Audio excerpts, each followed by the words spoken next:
নমস্কার বন্ধুরা, আপনারা দেখছেন কেডিস গার্ডেনে আপনাদের সকলকে স্বাগত। আজকে একটা গুরুত্বপূর্ণ বিষয় নিয়ে আলোচনা করব। সেটা হচ্ছে আমরা পুরনো মাটিকে আমরা কিভাবে নতুন করে আবার গাছ বসাবো।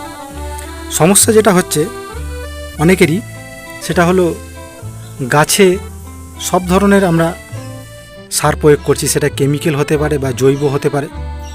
সমস্ত কিছু সার প্রয়োগ করার ফলেও গাছ ভালো হচ্ছে না, এটা মেন সমস্যা। তো কারণটা খুঁজে বার করতে হবে আমাদের, যে কি কারণে আমাদের মাটিতে সব রকম সার দেওয়ার সত্ত্বেও, খোল জল, ফার্টিলাইজার সমস্ত কিছু দেওয়া সত্ত্বেও গাছ কেন ভালো হচ্ছে না।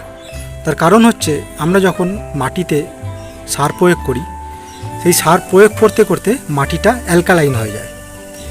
আর আপনারা এখানে দেখতেই পাচ্ছেন যে আমি মাটির মধ্যে যে সাদা সাদা জিনিসগুলি দিয়ে রেখেছি, সেটা হলো এই কৃষি চুন।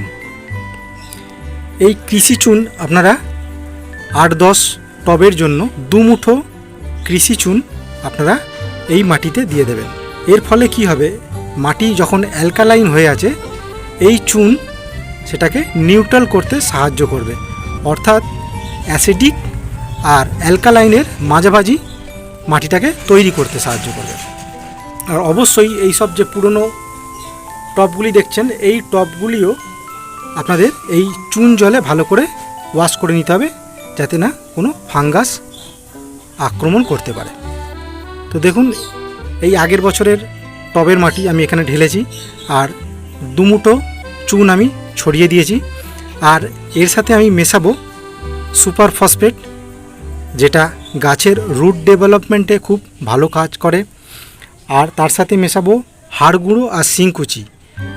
এই 3টে জিনিস আমি মেশাবো। দেখুন, এটা সুপার ফসফেট। এই সুপার ফসফেট আমি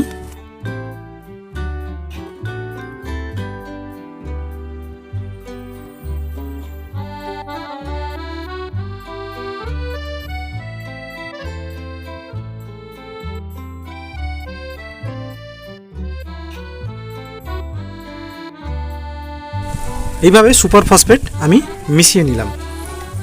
এরপর মাটিতে আমরা যেটা মেশাবো সেটা হচ্ছে শিংকুচি।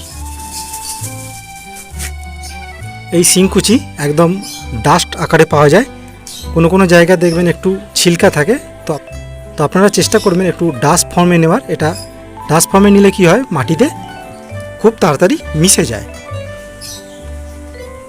এইভাবে শিংকুচি আমি মাটিতে দিয়ে দিলাম। এরপর নেব হাড় গুঁড়ো। এটা হলো হাড় গুঁড়ো। এই হাড় গুঁড়ো আমি মিশিয়ে দেবো। সমস্ত কিছু ফার্টিলাইজার মাটিতে মেশাবার পর সামান্য পরিমাণ ফুরাডাং আমি এই মাটিতে মিশিয়ে দেবো। তাতে মাটিতে থাকা সমস্ত জীবাণু নষ্ট হয়ে যাবে এবং কেঁচো, কেন্ন, পিঁপড়ে মাটিতে কোনো রকম আসতে পারবে না। তাই সামান্য ফুরাডাং আমি এই মাটির সাথে মিশিয়ে দিলাম। এবার জল দিয়ে মাটিটা হালকা করে ভিজিয়ে দিতে হবে। এইভাবে জল দিয়ে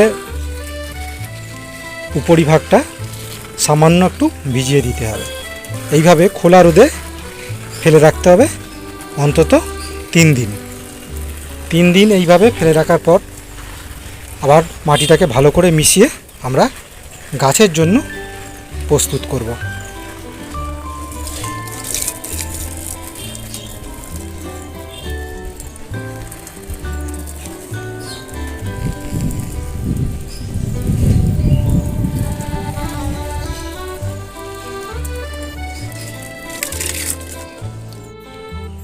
যদি ভিডিওটি ভালো লাগে অবশ্যই একটা লাইক করবেন এবং পাশে থাকা নোটিফিকেশান বেলটি প্রেস করে অলে ক্লিক করে রাখবেন। পরবর্তী আপডেট পেতে আপনাদের সুবিধা হবে। ভালো থাকবেন, সুস্থ থাকবেন, আর আমি চেষ্টা করব ভালো ভালো ভিডিও আপনাদের উপহার দেওয়ার। ধন্যবাদ।